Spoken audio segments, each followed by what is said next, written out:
담대한 투자 이어가 보도록 하겠습니다. 시장 안에서 또 이슈들이 참 많은 상황인데요.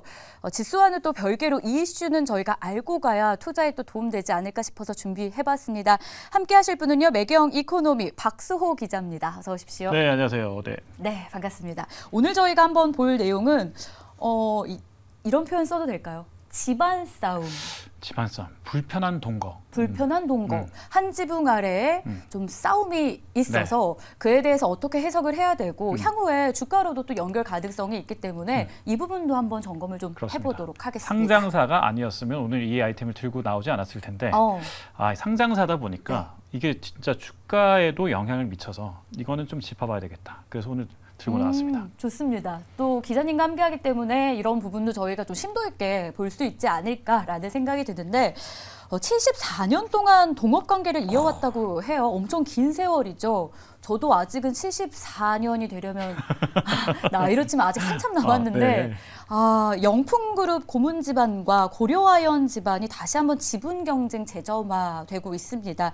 이미 기사를 보신 분들도 있을 것 같은데 먼저 이 집안 관계부터 좀 풀어볼까요? 어쩌다가 동업을 시작했어요? 이게 뭐 황해도 출신들이니까 이게 1949년 그러니까 1950 한국 전쟁이 일어나기도 전에 시작됐던 그러니까 동업관계, 굉장히 끈끈한 동업관계였습니다. 그러니까 영풍문고 하면 우리 영풍문고 좀 아시죠? 네. 그 영풍문고가 좀 유명한데 영풍그룹, 이 영풍그룹이 이제 고장병희 창업자, 그다음에 고려아연 쪽이 이제 최기호 창업주. 이렇게 해서 영풍 기업사를 놓고 보면 이제 고려아연의 모태는 이렇게 해서 같이 동업을 하게 됐습니다. 그래서 이후 사업 규모가 커지면서 여기서 이제 장 씨 일가는 석포 재련소를 맡고 최 씨 일가는 영풍 계열사인 고려아연을 맡아서 지금까지 협력 관계를 유지하고 있는데 고려아연이 이제 비철금속하면 이제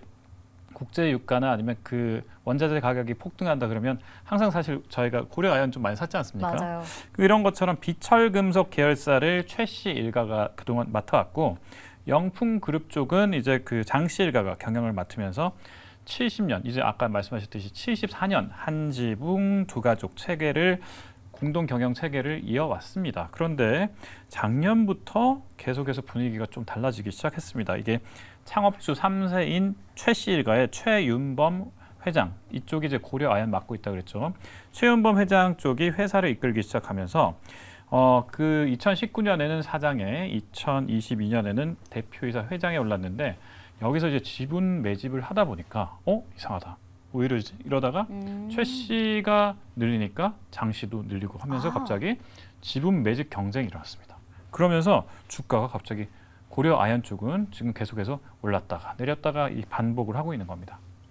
결국 한쪽이 사니까 한쪽이 가만히 있지 못하고 나도 좀 해볼게 하면서 지금 경쟁처럼 구도가 좀 바뀐 상황이다라고 정리해 주셨는데 결국 영풍기업의 계열사잖아요. 고려아연이. 독립을 선언했다라는 표현이 있던데 그렇게 봐도 되는 거예요? 독립을 선언하려면 일단 지분이 많아야겠죠. 근데 이제 누구가 지금 완전히 이겼다 뭐 졌다 할 수 없을 지분입니다. 사실은 장 씨 일가, 최 씨 일가가. 왜냐하면 고려아연 자체가 장 씨 일가, 최 씨 일가뿐만 아니라 이제 상장사니까 많은 이해관계자들이 지금 들어와 있잖아요. 그래서 이 지분을 뭐 완벽하게 뭐 50% 이상 갖고 있는 집안은 없습니다. 그 최 회장이 이제 그런데 최근에 9월 5일입니다. 현대차 그룹을 대상으로 5,300억 원의 유상증자 이걸 진행해서 5%가량의 우호 지분을 확보했다. 그러니까 현대차가 사실은 5%를 산 건데 이게 이제 최 회장 거다. 최 회장의 우호 지분이다. 이렇게 들어가 버리니까 이게 좀 약간 이제 분위기가 또 이상해지는 거죠. 이러면 최 회장 측에 있는 고려아연 지분율이 28.58%에서 현대차가 5% 들어왔죠. 그러니까 32.12% 이렇게 늘어났습니다. 그러면 이제 장고문, 이제 장 씨 일가 쪽에서는 장고문인 장영진 고문이 있는데 이 장고문 일가 쪽 지분이 32.66%에서 31.02%로 낮아졌다. 이게 9월 5일 상황입니다. 이러다 보니까 이러면 진짜 좀 비등비등해졌잖아요. 이러니까 야 이러면 계열 분리까지 갈 수 있는 거 아니냐 이런 여지가 생기는 거죠. 그러면 이걸 좀 봐야 될 것 같네요. 영풍의 캐시카우가 사실은 고려아연이다라는 사실은 부인할 수가 없는 그렇죠. 팩트라고 볼 수 그렇습니다. 있잖아요. 영풍도 고려아연을 선뜻 내주기는 어려울 것 같은데 앞으로 어떻게 될 것으로 좀 예상되세요? 일단 고려아연이 캐시카우거든요. 네. 예, 뭐 일단 비철금속에서 오르면 같이 항상 그쵸? 올라갔죠. 올라가고 영업이익도 엄청 많이 나거든요. 그러니까 이 장실가 쪽에서는 사실 이거를 그냥 선뜻 내주기가 정말 힘든 상황입니다. 네. 그래서 장영진 고문 쪽에서도 개인 회사가 있어요. HC 이 개인 회사가 있는데 5월 2일부터 8월 28일까지 수십 차례에 걸쳐서 지분을 8만 4천 주 가량 매입했습니다. 오. 그래서 0.4% 가량 지분을 또 확보를 했죠. 여기에 장영진 고문의 자녀가 개인 회사 CK가 있는데 여기에서도 5월 30일부터 7월 11일까지 6만 9천 주, 약 7만 주를 사들였습니다. 이렇게 되면 또 0.35% 수준인데 이 고려아연 지분이 사실 한 주가 돈이 얼마예요? 지금 보면 그렇죠. 53만 원짜리인데 묵직하잖아요. 네, 이 53만 원짜리를 막 무슨 뭐 한 6만 주씩 계산도 안 돼요. 네, 이런 거 이렇게 할 정도니까 양쪽에 다 돈이 많긴 많다 이런 생각도 있고 뭐 옛날에 보니까 뭐 저 최씨 집안에서 최씨 문중에서도 이렇게 뭐 이걸 인수했다. 그 우호 지분 중에 문중이 또 인수했다 이런 이야기도 있고 그러다 보니까 네.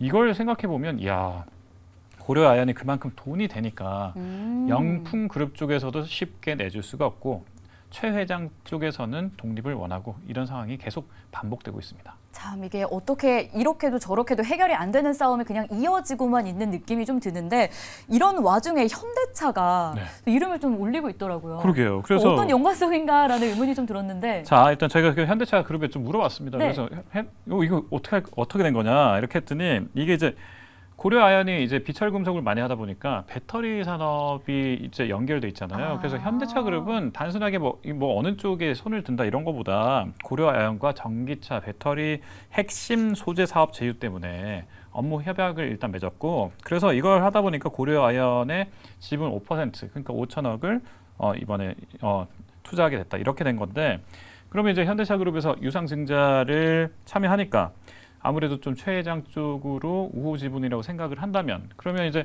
유상증자를 하면 이제 전체 이제 신주가 발행이 되니까 구주를 갖고 있는 사람 입장에서는 지분율이 떨어질 수밖에 없잖아요. 그러다 보니까 야 그럼 앞으로도 이런 식으로 또 누군가 우호 지분을 들고 들어오는 쪽이 좀 유리하지 않겠냐. 이렇게 돼서 현대차가 만약에 조금 더 들어오면 이제 우호 지분이나 캐스팅 보트 여기까지 감소할 수 있겠죠. 그리고 5% 지분이라는 게 굉장히 무서운 게 5% 이상이면 감사를 선임할 수 있는 권리가 생깁니다.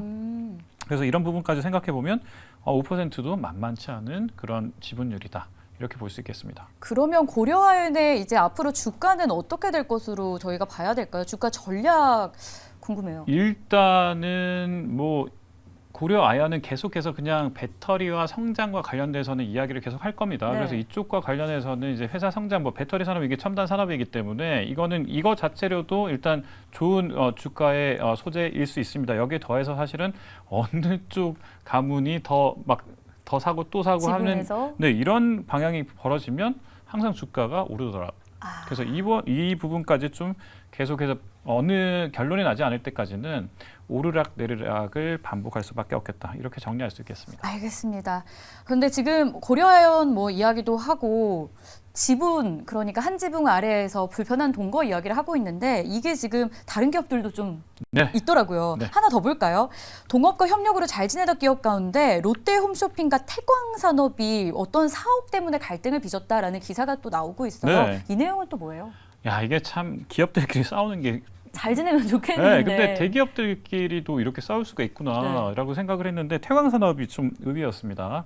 이게 그 롯데홈쇼핑이 이제 서울의 양평동에 사옥이 있는데 양평동 사옥과 토지 매입을 하겠다 이렇게 이사회 결정이 다 났어요. 다 났는데 지분 45% 갖고 있는 태광산업에서 이거 안 된다 반대 이렇게 이야기 나왔거든요. 근데 보통 이제 상법상으로도 이사회에서 보통 승인을 하면 이거는 뭐 어차피 주식회사니까 이사회 승인하면 원래 가는 거거든요. 근데 여기에 갇혀 뭐 이렇게 소송을 걸고 막 이렇게 공정거래위원회 태광산업이 지금 현재 여기에다가 이제 뭐 일러 바치고 뭐 이런 이야기가 있었더라고요. 그래서 이게 무슨 이야기인가 봤더니 태광산업 관계자 말을 먼저 인용을 하면 공정거래위원회 객관적이고 엄중한 조사 를 통해서 사실관계를 파악하고 여기 위법 행위가 시정되기를 바란다. 이렇게 이미 태광산업 쪽에서는 롯데홈쇼핑 이사진이 그 경영진이 위법 행위를 지금 양평동 이제 부지를 사는 것 자체가 위법 행위다. 그러니까 위법 행위를 조사해 달라. 이렇게 한 거죠. 그러니까 롯데홈쇼핑 입장에서 이거 무슨 이야기야? 그래서 롯데홈쇼핑하고 롯데지주 쪽에서 이제 이사회 전원 찬성을 한 거거든요. 그러니까 여기에서는 이거 사옥 매입은 태광 측 이사가 모두 참여해가지고 만장일치로 가결했는데 왜 갑자기 이런 이야기를 하냐? 황당하다. 같은 건으로 재차 문제 제기하는 배경이 무엇인지 의문이다. 이렇게 지금 이야기하고 있는 거죠. 근데 이 둘 기업의 관계가 첫 싸움이 아니라고 들었어요. 이게 사실 보니까 저도 예전에 이게 우리 홈쇼핑 어떤 내용이에요? 이게 우리 홈쇼핑 아세요? 이름 옛날 사람. 그래서 제가 잘 모르겠어요. 지금은 이름이 바뀌었나요? 이게 이제 우리 홈쇼핑이 2006년까지는 경방이라는 그룹의 경방그룹, 그러니까 타임스퀘어 하고 있는 경방그룹 있죠. 그 경방그룹에서 갖고 있었던 겁니다. 이 우리 홈쇼핑을 이제 처음에 롯데그룹하고 태광그룹하고 둘이서 이제 경쟁을 했어요. 그러다가 결국 이제 태광그룹이 졌거든요. 그러니까 지니까 그러면 그래도 우리도 지분을 갖고 싶으니까 45%는 우리 줘. 이랬던 거예요. 그러니까 이게 사실은 추가 지분 매입을 실패하지만 45%는 들고 있는 태광산업이 그래서 알고 왔던 시작부터 사실은 좋은 관계는 아니었다. 그렇지만 그럼에도 불구하고 그동안 2006년 이후에 롯데 홈쇼핑으로 이름 붙이고 나서 지금껏까지는 그렇게 큰 그 불협화음이 없었는데 이번 양평동 부지건 관련해서는 좀 목소리를 내고 있어서 이게 이호진 그 회장이 태광산업 회장이잖아요. 이호진 회장이 최근에 사면을 받았습니다. 그래서 사면을 받고 나서 이제 본격적으로 좀 목소리를 내는 것이 아니냐 이런 주변의 시각도 있습니다. 알겠습니다. 이렇게 해서 저희가 주식시장 안에서 또 이 정도는 우리가 알고 가야 되지 않을까 하는 이슈들 점검해봤습니다. 지금까지 매경 이코노미의 박수호 기자였습니다. 고맙습니다. 네, 고맙습니다.